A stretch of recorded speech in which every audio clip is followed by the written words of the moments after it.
Hello, and welcome to I Am Dad Podcast with your fatherhood authority, Kenneth Braswell. 30 minutes of wisdom, information, resources, and nuggets on your fatherhood journey. Or maybe you're just curious and want to hear some real talk about fatherhood, family, and the minds of men.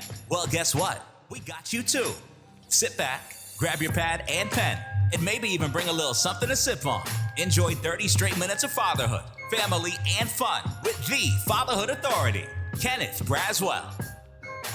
Welcome to I Am Dad Podcast. I'm your host, Kenneth Braswell. Thank you for joining us for another episode of conversation that moves us in this space of responsible fatherhood and Black men and families. And what I'm really beginning to love about I Am Dad Podcast, first of all, I thought that this thing was going to be done in 1 year. I keep saying that, but I keep reminding myself how long this is because we're now in our third season. I thought that I would do this and I would get tired and bored with it and move on to something else. And here I am 3 years later, I'm still doing this, but I've had an epiphany as to what this thing is doing for me. I've been reading this book called Aging to Staging.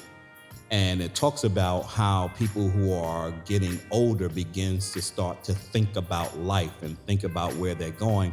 And more importantly, and scary in some level, thinking about death. That once you get older and you begin to start thinking about the end of your life, you begin to slow down and look at the process of your life, and it slows down for you. And so when you're having intimate conversation with people, it is actually enriching your life. And so every time I have an interview with someone who stimulates my spirit, it is actually healthy for me to do that. And now that I know that, I'm not going to ever stop doing I Am Dad Podcast. But it's a great book. It's called Aging to Saging. I can't remember the author right now, but Google it. I have it on Audible. And so it's a great book. And this brother right here that I'm going to introduce to you today, introduce to some and present to others, my good friend and brother, Janks Morton. He's a highly acclaimed filmmaker, social commentator, and advocate for educational reform, known for his thought-provoking documentaries that shed light on critical issues facing African Americans in the United States.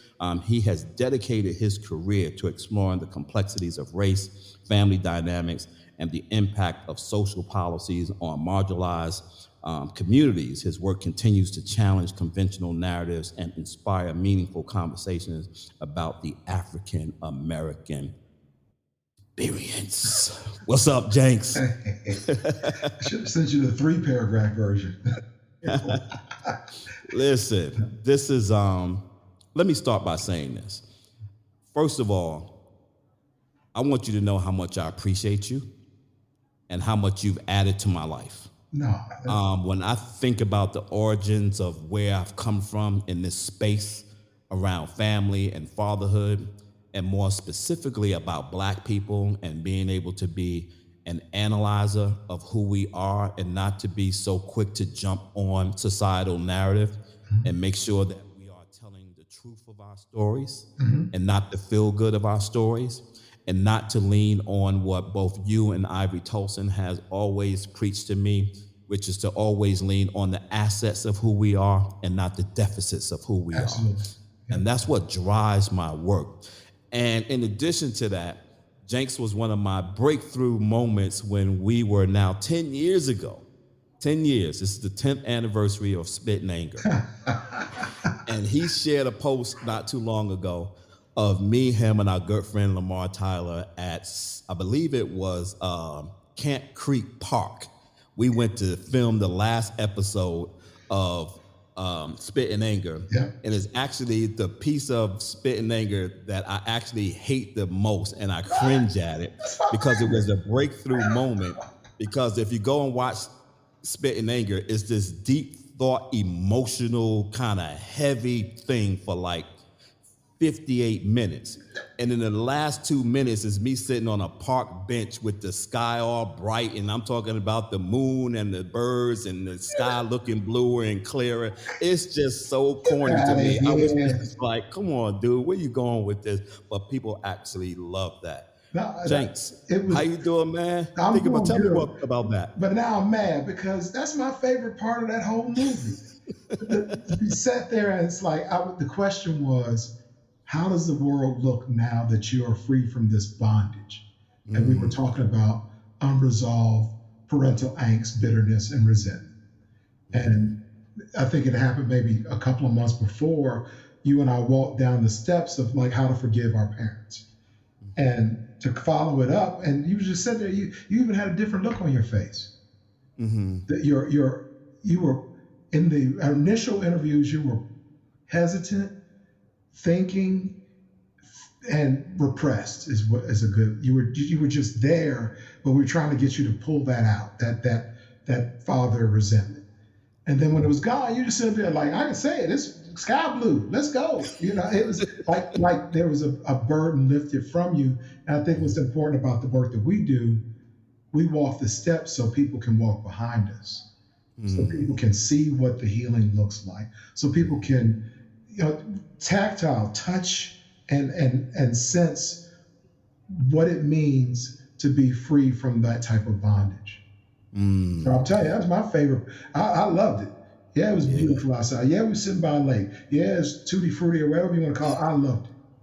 Yeah. It's funny because I appreciate it, but every time I hear it, it's kind of like, man, you was like in some euphoria. You was like, but I was like, when I think about my walk in this work now, it opened up. This was, and I don't remember if this was on. First of all, before I get to that, let's do this because we always start with this, and I need to do this so it sets the whole stage for both you and I. And that is, tell us your daddy's story. My daddy's story? Yeah. About my father? Or yep, either way, or both ways. I kind of don't comment on that situation because of books and articles and interviews about all of that. I told someone this at the barbershop the other day because they figured out who I was. Like, and I don't, I'm not that dude. I don't go around. I like to be able to walk in the grocery store and nobody says nothing. I'm good. But he figured out who I was. Like, you that dude to make them films, right? He's like, man, you like famous. Like, I'm like, put that on the side. And I was just telling him I've had a lot of different hats that I've worn, a lot of different lives. But the most rewarding life or the aspect of this life that I've carried is being a dad. I saw a post on social media that said, you can't be a complete human being until you become a parent. You don't know what it's like, and I know if I wasn't a parent, that would have offended me. But now that I am, a parent, engaged parent, it's absolutely true. It brings a wholeness to your substance, especially as a father, to fulfill, I think, what's ordained, what you're supposed to do, and do it right. Yeah, and you've always been, and I get that in you, your whole life experience exudes like family matters to you. Yeah. Which is a beautiful thing to see, any Black man engaged in. But I love that my personal circle motivates me and inspires me to be that kind of man, even in the midst of the work that I do, knowing what I do and who I'm dealing with. I remember, Janks, when before I met you, hearing about you, and we talked about this. We did. And people would be like, yo, Janks Morton, that's this cat, man, this dude out there, he's a filmmaker. He's got this documentary out there called What Black Men Think. Like, and he coming to conferences and he just stirring up stuff all up. And I was like, word, and people was just like, hyping them. And then finally, you and I got to sit on a panel discussion together. I don't remember where it was. Jersey, but in an ironic way, we ended up sitting next to each other. And they're asking, and I can't remember what it was, but you and I are just like vibing back and forth. And I'm like looking at you like, is this dude is nothing but I've heard like people like talk about he is in this space. I said, I do get this about him. And if I have never met a person who is more passionate about Black people, Janks Morton is it. And he is passionate to the sense that he is going to right any wrong narrative, and he's not going to let any wrong narrative take place in the space of his presence. Is that a true assessment? No, that's an absolute true, because I remember like it was yesterday. And we're in a room of advocates, and they're starting with what's wrong with black boys. And you know me, I'm a cuss. I'm like, that's where we are. That's where we starting. And so then I laid it out there, and we were talking a little bit more. And then like, well, who's this guy, Steve Perry on CNN? He's getting on my nerves. Yeah, I'm doing it in a feminine voice because that's who it was. And I'm like, hold on, y'all don't need, I know Steve. You know what I mean? And Steve's off the chains like I am at times. But I said, if you look at his narrative around why he constructed his work and even his school, I said, the problem with young black boys is they're being raised in hyper feminine, hostile male environments. And that room imploded. So that told me, I'm like, I must be saying something right, because if I was wrong, y'all would have just said, he crazy. No, they were debating amongst themselves for the rest of the afternoon. You know what I'm saying? I said, so I'm not going to lay it squarely at a young kid. You got to talk about the socialization, the environment, the inputs, the modeling, the refractions that happen around that kid that makes them act a certain way. So it just didn't go over well because the preface was to start with, are they like Ritalin? Are they mentally challenged? Are they autistic, ADHD? All of this, clinical things that I think should probably be reserved for adults. They were trying to say like, okay, we find this, then we can answer all of this. And then probably the solution was we can throw medication at it and make it go away. Right. And Yeah, absolutely. And it was, and now what I know is that conscious people, men in particular, who speak the same narrative. Like my wife used to always say something to me, and it's still true for me to this day. You could say anything to anybody. It's just how you say it. Oh, and so I remember you saying that stuff, and we remember that conversation has to reverberate. It has to go out there. But I got to figure out how to say it in a way that I'm saying the exact same thing that he's saying it, but it's more palatable to your ears. Because what I think is happening is just you don't like the way it's being said because it's too hard. And it's not giving you the opportunity to process what he's saying. And so you're responding to it in anger. And I didn't say this in this room, but as I watched the emotions evoke around the room, you know me. First thing I'm like, if you can't handle the way I'm saying it, where's your daddy? Because daddy's going to say certain things and mommy's going to try to get you to soften it up, but it's the balance of the two that gets the message up across. Yeah. And the amazing thing in that same room was a friend of ours, David Banks. He said the exact same thing I did. Right. He said the exact, but he served it up and it was like a side of filet mignon or something. Everybody wanted to eat it up. And he looked at me and I looked at him like, we just right. But I love that I was raised around some tough old black dudes. Mm-hmm. You know what I mean? They're gonna take, boy, what is wrong with you?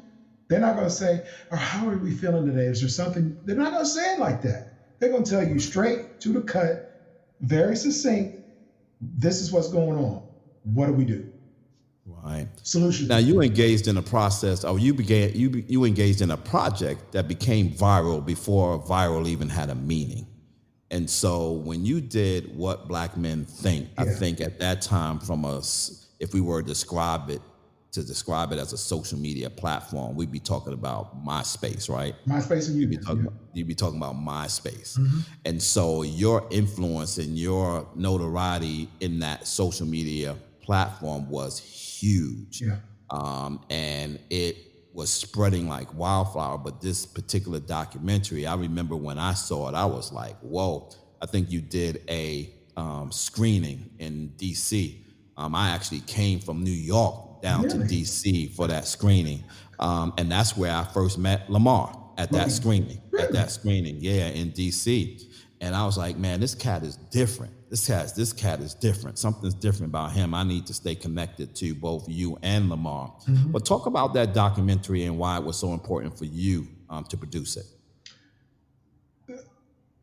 I was younger back then, and from my lens, it felt like this super hyperbolic narrative was emerging around what a black man was. And it was all based on feelings, emotions, myths, stereotypes, you name it. And believe it or not, I think I can still call him a friend.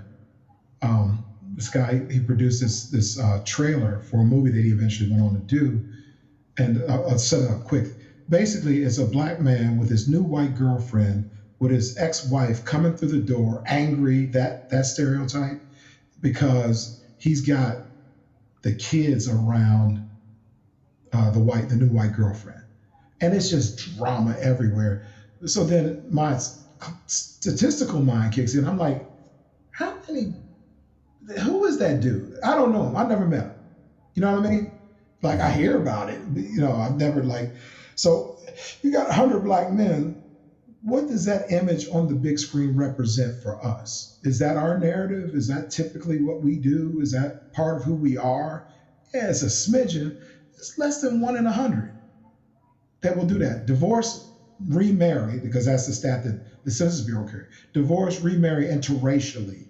And then there was other drama about he paid for everything that the black woman had and all of this. And I was like, this is a mess. So you couple that with a lot of the stuff that you hear right now around black men and who they are. And I was like, okay, I know this might not fly, but this is what I'm going to do because I live 5 miles from the Census Bureau. I have a relationship.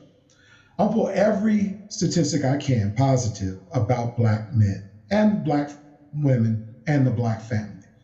Wrap it all up in a film, put as many experts around this conversation about what's really going on to see if I can move the needle a little bit about what people are saying about black men.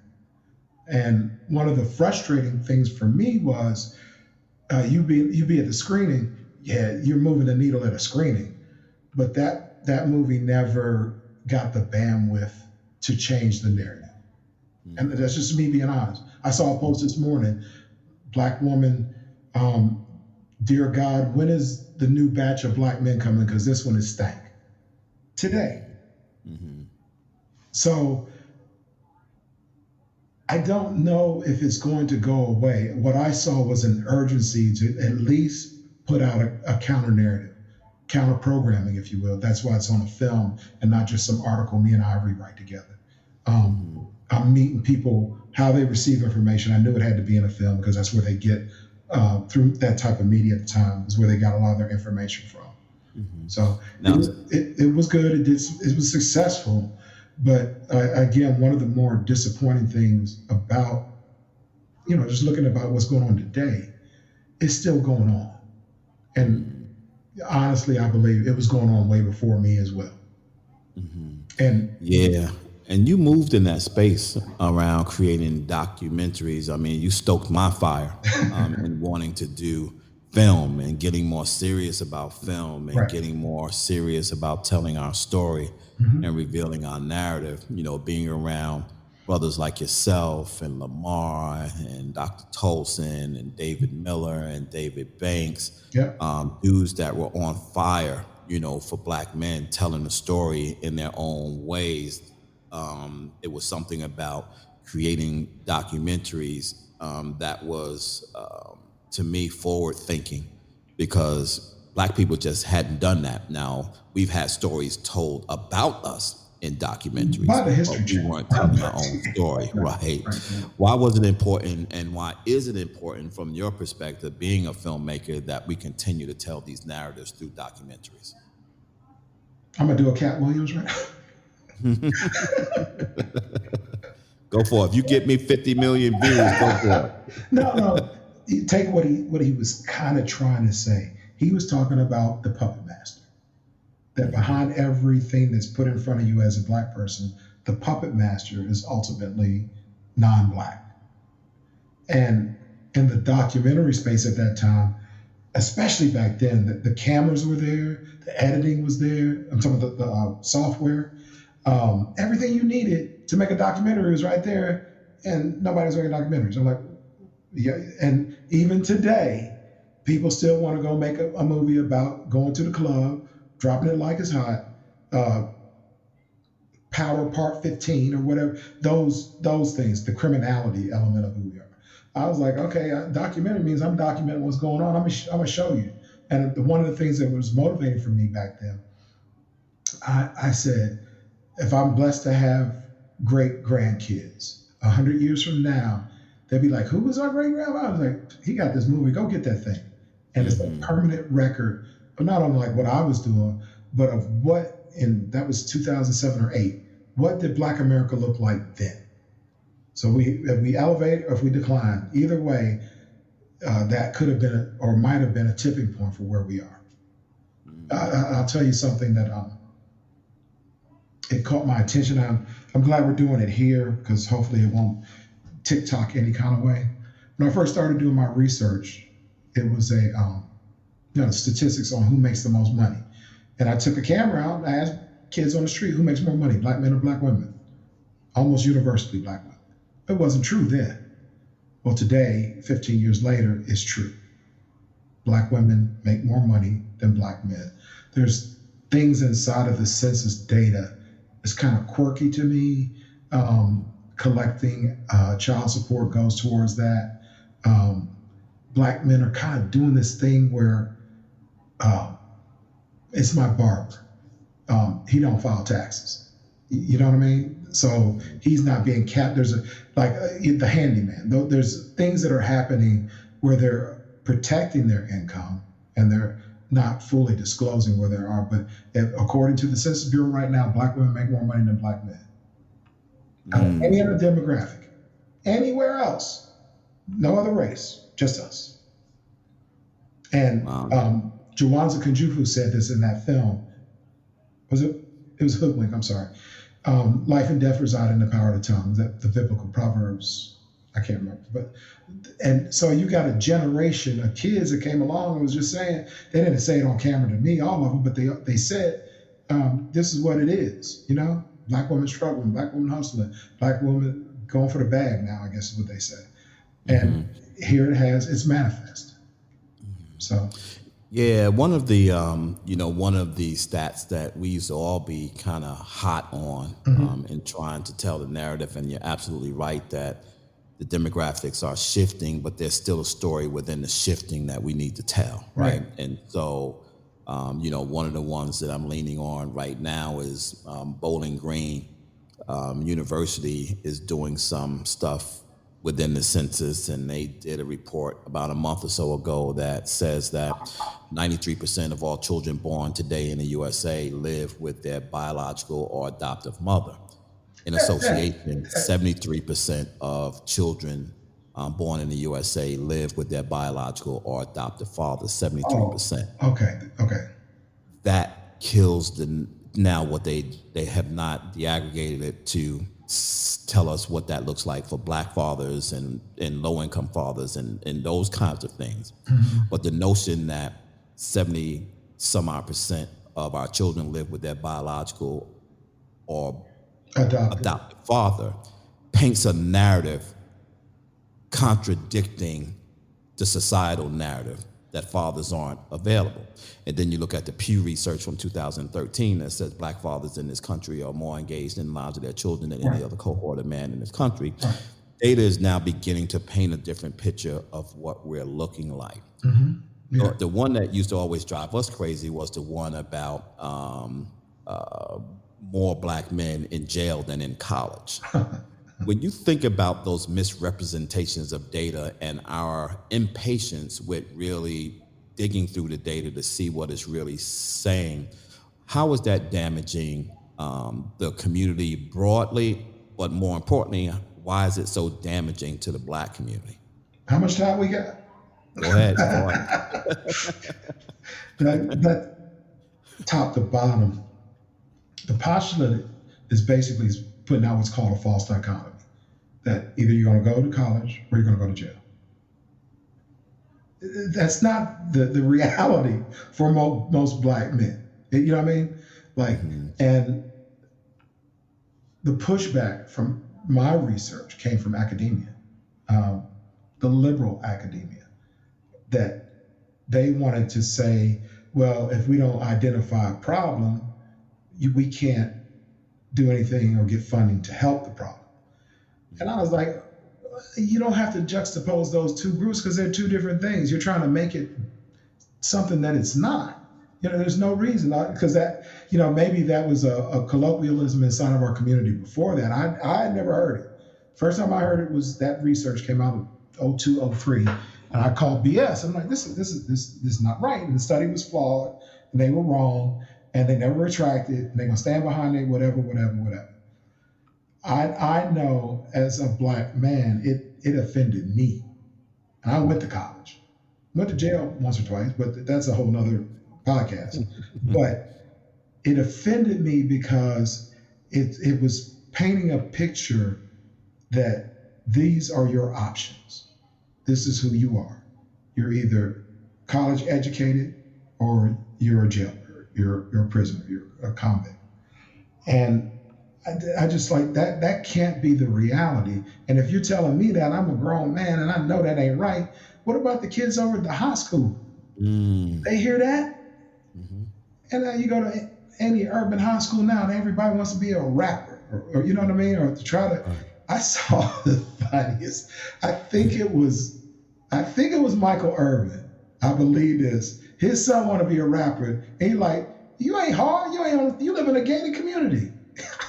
Michael Irving, it was one of them. I know what you're talking about. I remember who you're talking about. I can't remember who exactly it was, but I remember the narrative. Right. Yeah. So, but the socialization, still, if you get the counter programming in your ear, that's what's cool. That's what hip. That's what they want. That's what I need to be. That's my outcome.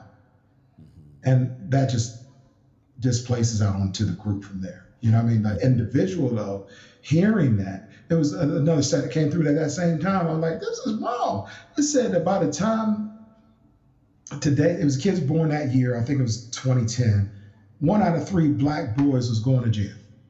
I remember that one too. Mm-hmm. Literally, somebody put that out there. And then the crazy thing you have, here's the Cat Williams part. The white liberal academia does the research and then stamp Steve Harvey, is that what he was? They stamped a Black face on the front of it to dissipate that message out to us. And we just like, oh, okay, we trust him, whatever. And it's dangerous, it's flawed, it's irresponsible. And like Ivory always said, we don't have to start from our deficits. We can start from our strengths. Here's what we do good. You want to do this? You don't have to be get your doctorate. You can make $200,000 a year mowing my lawn.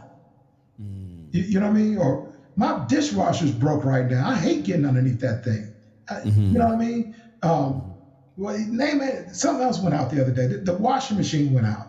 The house is 40 years old. It's starting to break down. I'm grumpy. But what my point is, there's other things going on.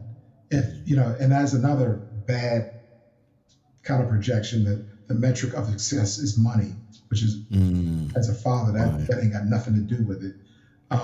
But if you want to have financial success in this world, there's plenty of options open besides being, the guy in power or being the doctorate.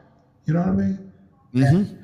And my whole message back then, it still is today, we just need to be more responsible with what we're telling our children, Black boys and Black girls. Right.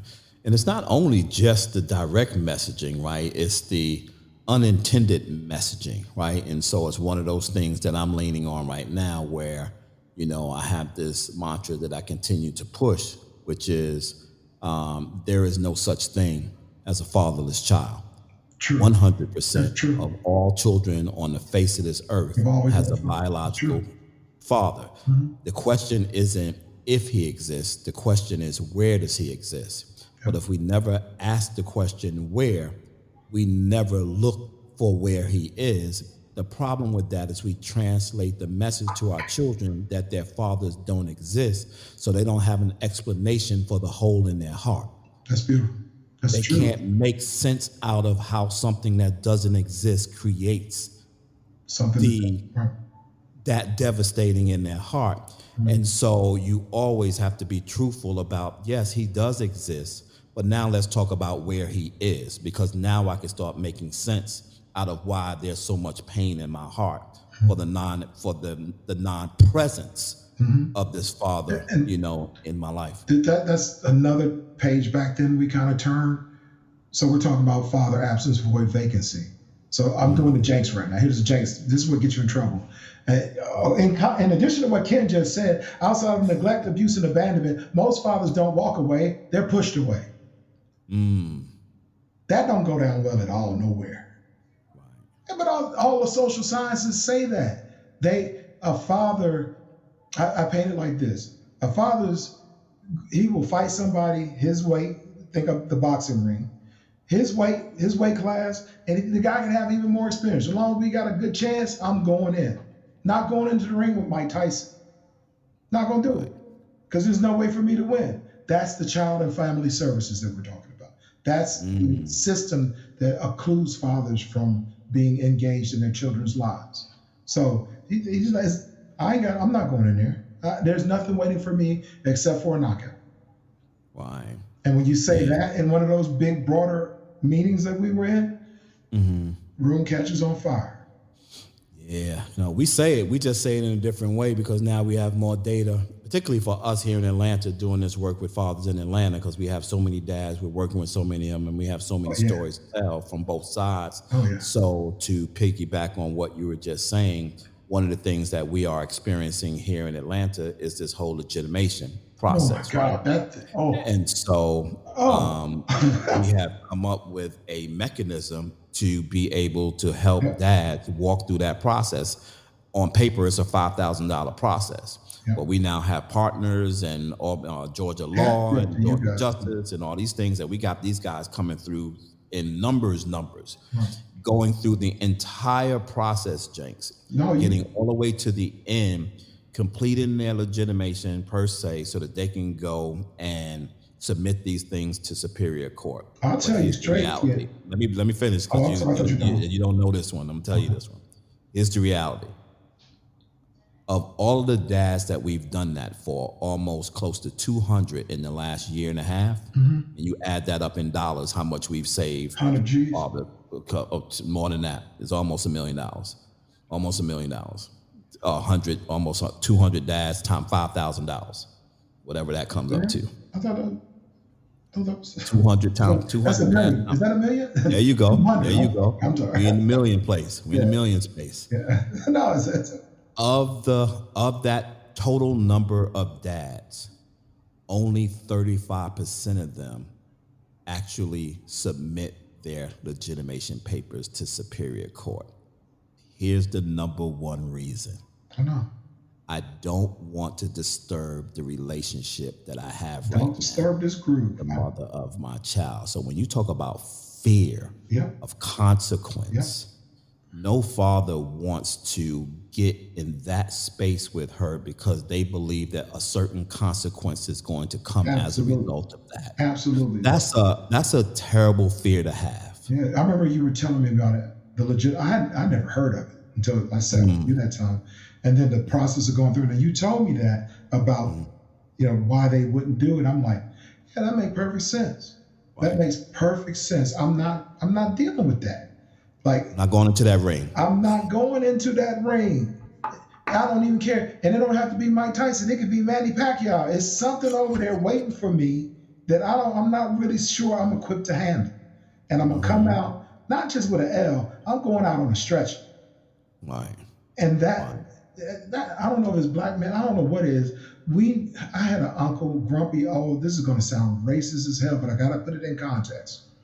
He said, never invite the white man into your house. And what he meant was don't let child protective services, divorce lawyers, the police, don't let them into your space because it's probably going to go left. And again, how do you say it? He said, I understood perfectly what he said. I've heard the same thing, but other words used like the government or the man. But that's what he was, the man. But he said the white man. But he was saying, don't invite.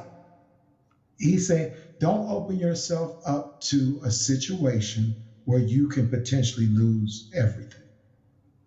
And I was like, you was a racist. And, I'm young, 18, 19 years old. But as I'm old and grumpy like him now, I understand there are consequences, and I want to say differing to be a diplomat, differing outcomes for men and women in those systems. And it's just ours as a whole, specifically Black men, it's more challenging, and we have more negative outcomes. Yeah, but it's an interesting thing, man, because even, because we're here in Atlanta, our numbers are what they are from an ethnicity point of view. We do get those other dads that come in. What is that? And when you're sitting on those calls, and you're listening to the pain, of a white father express or a Latino father express or whatever, expressing about the pain that they're getting as a result of being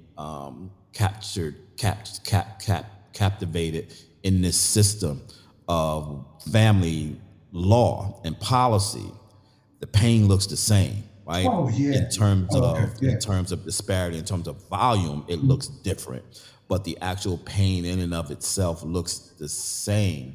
But I always say that, I use a triage response when it comes to the fathers that come into our space, which means that all of them are treated equally, and those with the deepest pains get served.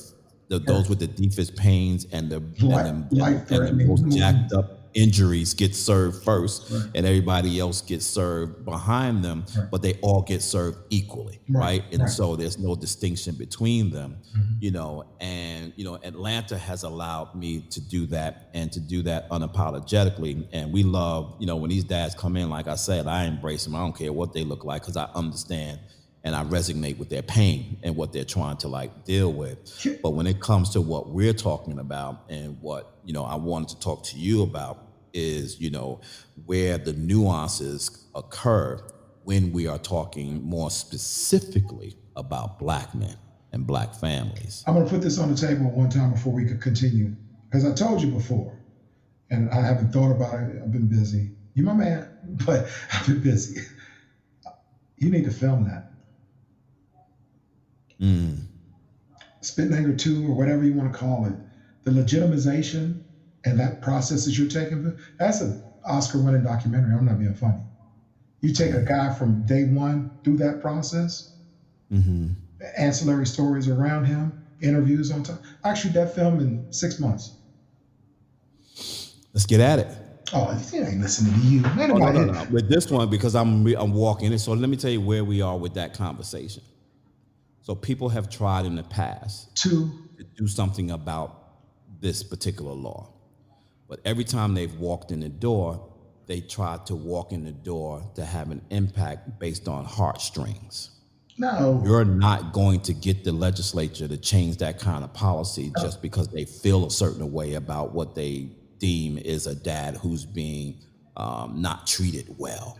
Because the actual law in and of itself is attached to the economy in two different spaces.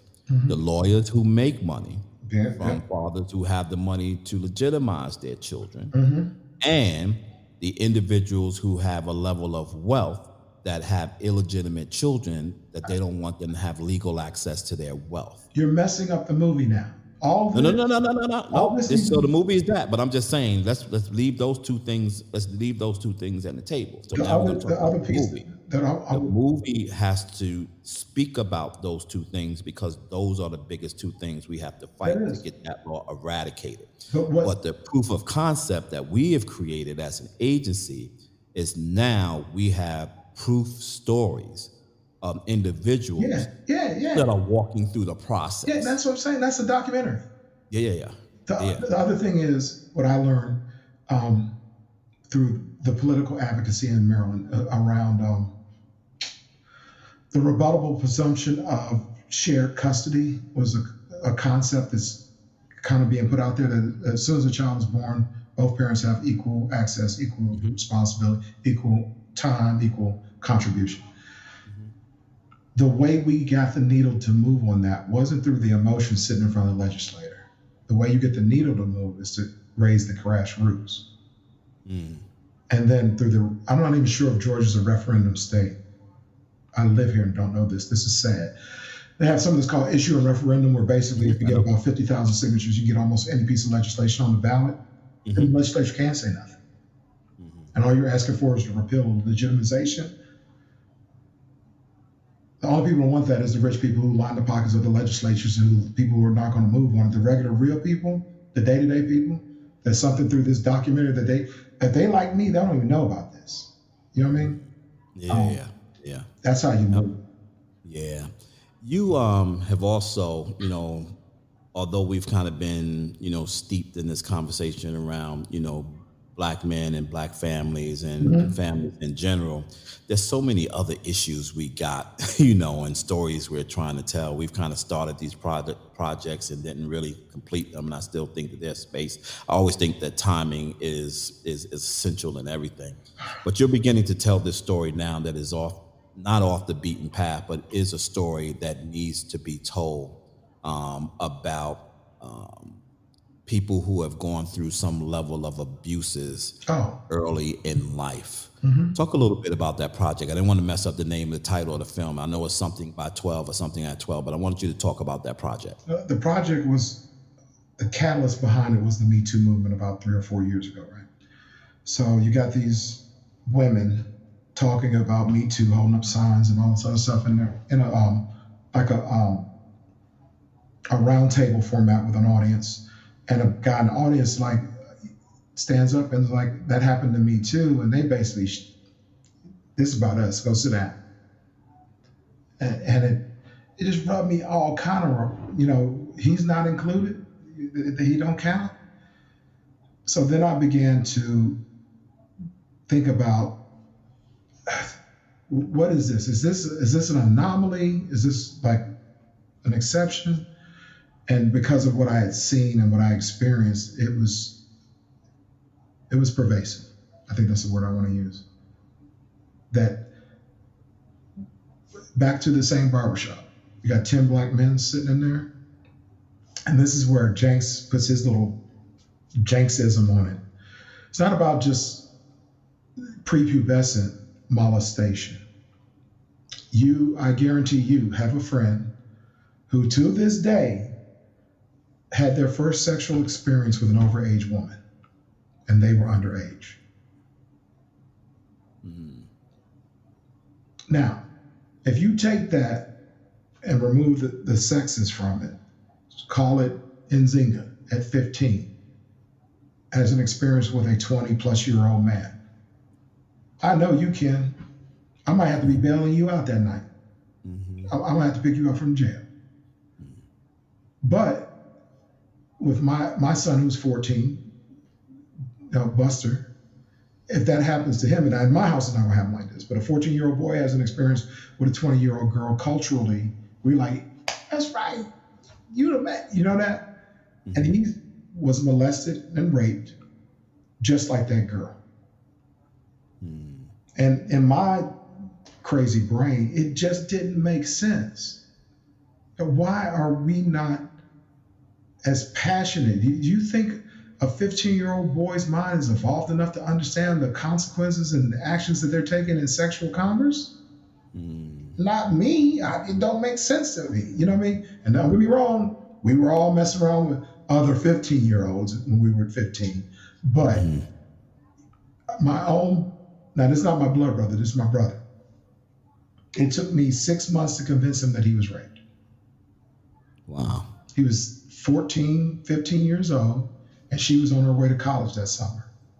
And it was that girl, the one with the legs like this long, light skin, South Carolina. You see her with funny, that mixed hair, that whatever that thing is. And he's been carrying that for 40 plus years. That I'm the man. I got her, I'm the man. And then it's too graphic, I can't explain what she did to him to ensure that he would last longer. I was like, you was raped, dude. I wasn't raped, I knew what I was doing. No, you weren't, you were 14. Took a year until I told him, this is where the conversation changed. I said, my niece, his daughter, what if a 20-year-old boy did to Taylor, her name, what happened to you? I'd kill him. You should feel the same way about what happened to you. Then about a month later, I got the call. He's like, man, I've been thinking about what you're saying. You're right. And I'm saying, you got friends. I got friends. all over the place. I got a guy that I just met over the weekend. He was talking about it was his mother's girlfriend, 30-something. So that's part of it. We are doing the underage molestation stuff too. That's really traumatic. Underage same-sex molestation. But I think a wheel inside of this that I don't think has been explored or discussed amongst us, which is my favorite spot, is loss of virginity or sexual contact with by an overaged woman. Oh my goodness, I forgot this one. An overaged woman with an underage girl too. Got that. Wow. Yeah, and you know the tragedy. I don't know if this narrative crosses cultures. I know it's us. What happens in this house stays in this house. Heard it? You know, biggest devil's lie ever in the history of this. All these transgressions, all these abuses, even just things that happened to even like our generation. Yeah, we never went out and told nobody because our rule, it happens here, it stays here. Yeah. You also began the track of telling what was a beautiful story, so that we can kind of pull out of this space a little bit. Too heavy, I'm sorry. Couples who have been married for more than 50 years, man. Talk about those narratives. Why we stayed married. Yeah. You know who the funny thing? Lamar Tyler, our boy. When I picked that up, he basically, we were on the phone, he said, man, you ain't get what you want. Like, what? I'm Janks Morton. What are you talking about? I'm going to get what I want. He said, no, it ain't got nothing to do with you. He said, we talked to older couples, because he had done a movie about couples before me. Black and Married with Kids. Yep. Yeah. And I was like, what are you talking about? I said, come on, they got the keys to the kingdom. You going to want to know. He said, man, it's not just about that. He said, they old black people, they ain't going to tell you nothing. They'll talk for a long time, but they ain't going to tell you nothing. And it turned out to be true. Wow. They would not. Maybe it was me. Maybe I don't know how to ask the question the right way. But, in my mind, it's like, okay, so, you saying that he had an affair. How do y'all work that out? Because people need to know. What happens in this house stays in this house. Right. Yeah, it was, and I was dealing with, this is 1 to 2 generations before me. So these people are like 80, 90 years old. A lot of them have transitioned too since that, because that project's probably 10 years old, something like that. But I just could not pull out the answers. Yeah. And I was a young whippersnapper too back then too. You know what I mean? And I got a little gray in the beard, a little bit older. Maybe I can try it. But to segue, what's more important, that was easier, talking to that same generation, was the colored narratives. That project was the one that really, they just, oof. So they'll talk about what happened out there. We won't talk about what happened in the house. Yeah. You also do some work in D.C. at the Richard Wright's charter school. Absolutely. That's dedicated to film and teaching young people who aspire to be in the film space. What made you and what inspires you to do that work? It wasn't what, it was who. It was that daggone Marco. I love him, don't get me wrong, but we had the same publicist at the same time. His name is Dr. Marco. We had the same publicist at the same time. Publicist says, I got this dude in DC, I want you to put in a movie. Do for him in your movie what you did for Steve in the first movie. I'm like, who? Well, during the interview, he's like, man, my school is Richard Wright Public Charter School for Journalism, Media Arts. I was like, well, that's different. That's good. Journal and Media Arts, that's me. He's like, yeah, man, we putting this thing together. It's going to give the kids a chance to control their own narrative. He pitching like crazy. I don't know what he pitching for. The pitch was, you could run my film program. I'm like, I ain't got time for that. I literally told him, I ain't got time for that. 2 months later, here I'm sitting in front of a classroom. But what changed for me was, and I'll take it back to where we were earlier, about moving the needle. Remember that? Richard Wright has been the most fulfilling experience of my career, work career, ever.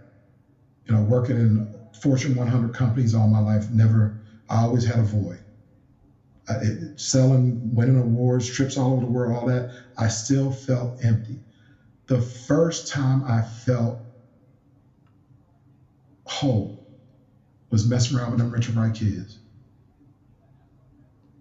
It is, and was the most rewarding career experience I've ever had in my life. And moving the needle, I know, you know how it is, we public speakers. You show up at a conference, 5,000 people in a church or whatever, you ain't gonna never see them again. One of them might write you in 10 years ago, you changed my life. Maybe. Right. The day-to-day influence, like being a father in the classroom. And the other thing about that daggone Marco, remember I talked about hyper feminine, hostile male environments? His was hyper male. Young male, empathetic. You understand? Yeah. It was a complete, so he said, here's my film program, but guess what? We got a lot of male teachers. And I was like, and you see it. There's a different degree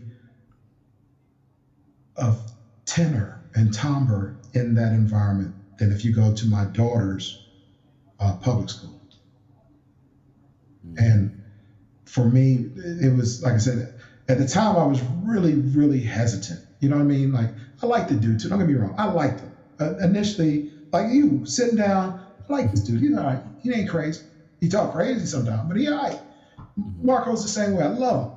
Out of control, but he's in his heart doing the right thing. But for me to like take that, I didn't come from an educational background. I'm a published researcher, but my background is not education. Like sitting and teaching, that wasn't my thing. I never went to film school either, and won national awards and all that other stuff too. So that's the framework. I think he was the one who told me, you ain't go to film school. I'm like, but I ain't never been taught. He said, that was the kind of back and forth we were having. And he's like, you could do this. I'm like, no, I don't want to do it. But again, closing out, I've worn a lot of hats in my professional career, and this is the one that fits the best, has the best brim, and I love. I never loved the job till I started working there. Wow. As we close, brother, what's the burning story left to tell? What's that story that's burning in your soul right now that you can't wait to get your hands on to tell that story? Spitting Anger 2? Spitting Anger 2? I'm not being funny. I don't think out to the woodshed at all. It didn't. Well, it's crazy because I've always wanted it, and I started it. I just didn't pull it all the way through. No, I'm saying Spitting Anger 2 I've always wanted to tell the opposite narrative, and that is how fatherlessness shows up in women and girls. Ooh. I've always wanted to. No. I'm talking about legitimate. I can't. Yeah. Well, see, that's a whole nother. That's. I get you. No, that story too. This is still father. Yeah, no. Aren't you like Fathers Incorporated? Is this the right answer? Yeah, I'm just saying that right? The branding, though. The Spitting Anger 2 is I want to stay in that space. The legitimation is going to be called something else. So I'm going to be sold. I'm not being funny, and you know me. Mm-hmm. I throw the concept out there. I say, let's do it. That means I'm in. Right. But we got to move together. You're like, okay, this is what I'm going to do. I got you. And I just laid out the outline. You follow 3 dudes, beginning to end. They coming in your door the first time, film them all the way through till they are at the ceremony or at the lawyer when they get their legitimization papers. I guess I don't even know what the process. But then also that you got 200. Is that what you said? 200 dudes. We've got that. We pulled through already. Get me across the spectrum. 15 guys. Some who just finished. Some who finished a year ago. Sit them down. They'll talk about it. You can have that documentary, like I said, you have it ready in 6 months. And here's where the Oscar comes. Remember I said that's the Oscar project? I'm not just throwing it out there. The way you get an Oscar is that you move public legislation, and that's the end piece of that movie. Yeah. When I say move it, it's just that, I'll find this out, but you put that issue on the ballot and people vote on it, that's an Oscar. Yeah. Period. So that's what I'm on fire for right now. I got a Star Wars movie I'm working on. I got a comedy that I'm working on. I got a drama I'm working on. I'm not being funny. Yeah. No, I know you. You busy. You busy. Every time I see you having a casting call for something. And so, which is a cool thing to see, man. Listen, thank you so much for being on and having this conversation. I love when we talk. You always stimulate me in some space, in some area, and you may not think you do, but you do. But I just wanted to have this conversation, particularly given that we are now in the 10th year, anniversary year, Spit and Anger. We're going to have a showing. First time that I've actually showed it open on the internet. We've had screenings around the country, but it has never been publicly open for people to see. And so we're going to do this YouTube screening where people can come on and just chat and talk about their experience with it and all that kind of stuff. And then we're going to leave it open for about 2 or 3 weeks. And then I don't know if I'm going to shut it down yet or not. I might as well. I might probably just leave it open. Yeah, so that people can kind of glean from it and then do something else. It's not, it's not like no big amount of sales are coming into my office. All the old catalog now is like, people like, can we have it and we'll give you the commercials? I don't got to give me that. Just take the movie. Right. Keep it moving. Right. Other stuff going on now. So. Yeah. We got to catch up soon, brother. We need to circle back. And I'm dead serious with that Spit and Anger 2 or whatever you want to call that thing. Okay. And to all my I Am Dad podcast listeners, thank you so much for joining us today. You know how I like to leave you. Always be kind to others as you're kind to yourself, or you might find yourself by yourself. Always shoot high for your goals, because even if you miss, you'll be amongst the stars. And as my good friend Art Mitchell always said to me, it's nice to be important, but you know what? It's much more important to be nice. Until next Sunday, peace out. Thank you so much for taking the time to spend with us. You've been listening to I Am Dad Podcast. We hope that you have been informed, encouraged you to think, or even inspired your heart for the love of dads. The conversation does not end here. Come back and join us next week. Same time, same place. Or you can continue the dialogue on our I Am Dad Facebook page. We also invite you to listen to past episodes, learn more about us, and keep up with special activities by visiting IamDadPodcast.com. That's IamDadPodcast.com. Until next time, I leave you with this reminder of manhood from 1 Corinthians chapter 13, verse 11.